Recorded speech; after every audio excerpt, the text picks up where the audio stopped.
So we're thinking this week about the theme of exploring new ground and stepping into what God has for us. And today we're thinking about planning. And so we wanted to talk about how we came to walk the West Highland Way. Do you remember how that all started? Yeah, I remember we were up in Scotland with your parents, and there were all these walkers just kept coming past with huge rucksacks on and filthy boots. And I thought, what is that all about?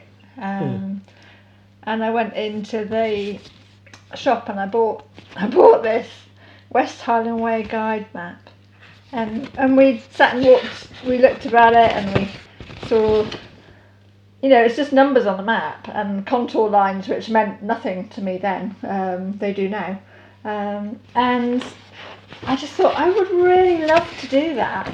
I would love to have that adventure, to do a long distance walk, and it was not something I'd ever even thought about before, certainly nothing I'd attempted, and we'd never walked decent miles together, but it was something I thought, that looks like fun, it looks like an adventure, and I would like to do that.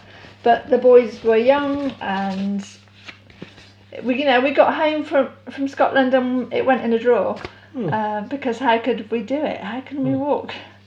And just under 100 miles with two young boys, it's just not going to happen. And it went in the drawer and it stayed there for nearly 20 years. And it all changed, didn't it? We were thinking, coming up to our 40th birthday, and we were reflecting on what we were going to do to celebrate. We hadn't had our midlife crises yet, and we still haven't. We've probably skipped that bit. And we began talking about whether we could go back and, well, not go back to Scotland and then do that walk, didn't we? Yeah. And so we started to plan. Yeah, we did. We got the map out again, and we bought another book, and we read through the other book, and it was really good, and it showed us where we might stay and what the stopping places might be, how far we might need to walk in a day, what sort of things we might need to take with us. That was really useful. And it had options for splitting the stages too. Yeah, it did. So you could understand the choices you were making. Yeah, and that was really good. And then we kind of rung round some B&Bs, and just thought, how would we do it? They were in there. That was really useful part of the planning. Yeah. And then we had to kind of say, well, if we're going to do this, we need to start training. We need to start walking and practicing as much as we can. And we dropped the girls off at school, and we had that kind of 9:30 to 3:30 time slot, and we would just walk. And we'd do 6 miles, 7 miles, 8 miles, and gradually, over about 9 months, we were up building to the stamina. 12 miles, 14 miles. And then you went to get your rucksack, didn't you? I did, and they fitted it in the shop for me. Never seen anything quite so big. And of course it was empty in the shop, and he fitted it to my back and adjusted the straps, and he put it on. He's like, I'm just going to put a sandbag in so you get a good feel for what it might be like. And this thing was so heavy. I nearly keeled over, and I thought, this is really embarrassing. I don't want to keel over in the shop. I need to look like I can do this thing. This is 100 miles, this is my dream. I want to go and do it, and I want to do it with you.